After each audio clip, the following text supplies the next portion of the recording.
Olá, sejam muito bem-vindos ao meu canal. E hoje falaremos sobre a tipologia do tabernáculo.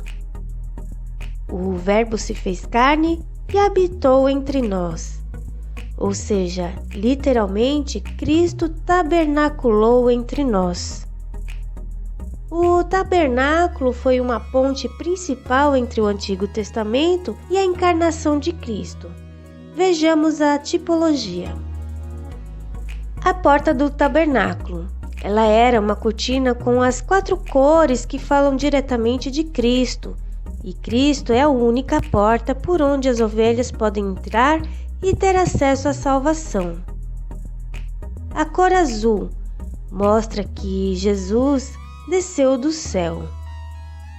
A cor púrpura fala da realeza de Jesus, porque somente os nobres, os ricos e reis usavam essa cor, porque o seu tingimento era caríssimo. Inclusive, colocaram uma capa dessa cor sobre os ombros de Jesus durante o seu julgamento. A cor carmesim. Essa cor fala do sangue de Jesus, o seu sacrifício por nós em expiação dos nossos pecados. A cor branca do linho fino fala da sua pureza e da santidade de Jesus. O altar do holocausto. Esse era o primeiro móvel que se via ao entrar pela porta. O altar era de madeira com 4 pontas, coberta de cobre, com 4 argolas por onde se passavam as varas de ambos os lados. Ali, o sangue de um cordeiro perfeito era derramado em favor do pecador, e seu sangue colocado nas 4 pontas do altar para mostrar que o pecado gerava a morte de uma vítima inocente, que não tinha nada a ver com pecado. Com esse altar de madeira e cobre, Deus deixa claro que após passar pela porta, que é Jesus, temos que deparar com o seu sacrifício e refletir que ele é o Cordeiro de Deus, inocente e puro, que tira o pecado do mundo. O seu sangue foi derramado por nós, atravessando de ambos os lados, nas 4 pontas do seu corpo na cruz, o que nos garante a remissão, ou seja, a liberação graciosa de uma dívida. A pia de cobre.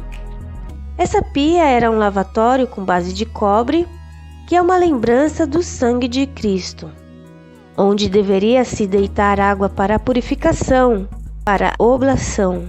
A falta dessa lavagem com água era motivo de morte.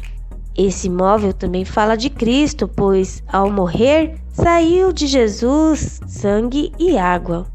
Depois de ressuscitado, ele deu ordem para os que crescem no seu sacrifício se batizassem. A água da pia de cobre fala do batismo ordenado por Cristo. A mesa. Essa mesa ficava no lugar santo. Era a segunda área mais sagrada do tabernáculo. Sobre ela ficava o pão da proposição, ou seja, aquilo que é proposto, que Deus ordenou para estar perante a minha face continuadamente. Portanto, foi proposto pelo próprio Deus para o homem. O pão era asmo, ou seja, sem fermento.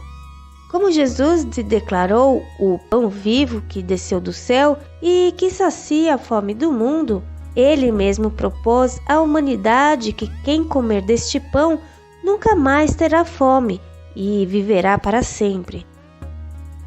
O castiçal. Esse castiçal ou candelabro era de ouro puro e tinha 7 lâmpadas. Uma lâmpada no centro e 6 lâmpadas em volta. Era uma peça inteiriça, única, e ficava do lado esquerdo de quem entrava no tabernáculo, de frente para a mesa dos pães. A sua luz deveria ficar continuamente acesa, e a mensagem é essa: 7 é o número perfeito, porque Jesus é a luz do mundo que jamais se apagará. As 6 lâmpadas em volta do centro representam os que são iluminados por Jesus, porque 6 é o número do homem, já que o homem foi criado no sexto dia e também se transforma em luz do mundo. Portanto, o castiçal nem estava ali para iluminar Deus não, mas sim para iluminar os que estavam em trevas. O castiçal, que é uma representação dos seres humanos e também de Cristo, tornam-se a igreja iluminada do Senhor, onde Ele mesmo anda no seu meio, conforme Apocalipse 1. O azeite. O azeite das lâmpadas tinha que ser puro, pois representa a pureza com que devemos buscar o Espírito Santo.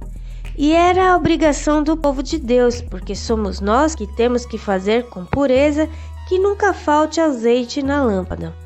O melhor e mais puro azeite era aquele extraído da primeira pressão, mostrando que devemos dar as primícias e o que é de melhor para Deus. Então, a vida espiritual sempre antecede a vida material. Assim como o azeite não se mistura com outros líquidos, assim também nós não podemos nos misturar com as coisas profanas. O altar de incenso. Esse altar ficava antes do véu, quase que encostado no Santo dos Santos. Sempre que Arão realizava a tarefa do castiçal com as suas 7 lâmpadas, então deveria queimar o incenso perante o Senhor continuadamente. Esse incenso tinha de ser temperado, puro e santo. Como o incenso representa a nossa oração diante de Deus, ela será aceita se a nossa vida estiver arrumada com a luz de Cristo em nós. As nossas orações devem ser contínuas, temperadas, puras, santas. Esse incenso era feito com 11 especiarias aromáticas, representando o bom perfume de Cristo em nós, que faz com que nossas orações sejam agradáveis a Deus. É esse bom perfume de Cristo que nos introduz nas suas recâmaras. Por isso, o altar do incenso ficava diante do véu do Santo dos Santos, a Arca da Aliança. Essa arca era o móvel mais sagrado do tabernáculo. Era chamada também Arca de Deus, Arca da Aliança, Arca do Testemunho, Arca Sagrada e Arca da Força. Ela ficava no Santo dos Santos. Temos vídeo aqui no canal falando mais detalhadamente sobre a semelhança entre a Arca da Aliança e a cruz de Cristo. Vale a pena você conferir depois. O propiciatório. Ele tinha as mesmas medidas da Arca da Aliança, pois servia como tampa. Deus manda fazer 2 querubins sobre o propiciatório, de uma só peça como uma base, com as asas abertas de uma extremidade à outra, cobrindo todo o móvel. As faces dos querubins não podiam ser vistas, pois estavam cobertas pelas asas e suas faces olhavam o tempo todo para o propiciatório. Era entre esses querubins que habitava a glória do Senhor. Esta era uma manifestação visível da presença do Senhor entre seu povo, e pelo fato da arca ser o lugar da habitação divina, nenhum homem comum podia comparecer diante do propiciatório. A penalidade por fazer isso era a morte. Então, somente uma vez no ano, no dia da expiação, o sumo sacerdote entrava no Santo dos Santos e aspergia o sangue puro do sacrifício em expiação, ou seja, em pagamento pelos pecados do povo. Temos vídeo aqui no canal falando mais detalhadamente sobre o dia da expiação. Vale a pena você assistir depois. Então, a extensão das asas dos querubins que cobria toda a arca fala da abrangência e suficiência para o sacrifício de Cristo. Os querubins olhando para baixo, em direção ao propiciatório, mostra que por toda a eternidade, Deus olhará para o que Cristo fez aqui embaixo na terra, no dia em que Ele mesmo fez expiação por todos nós, quando derramou o seu sangue lá na cruz. E é o sangue de Cristo que nos torna propícios, ou seja, nos torna favoráveis para Deus. Por hoje é só. Até mais!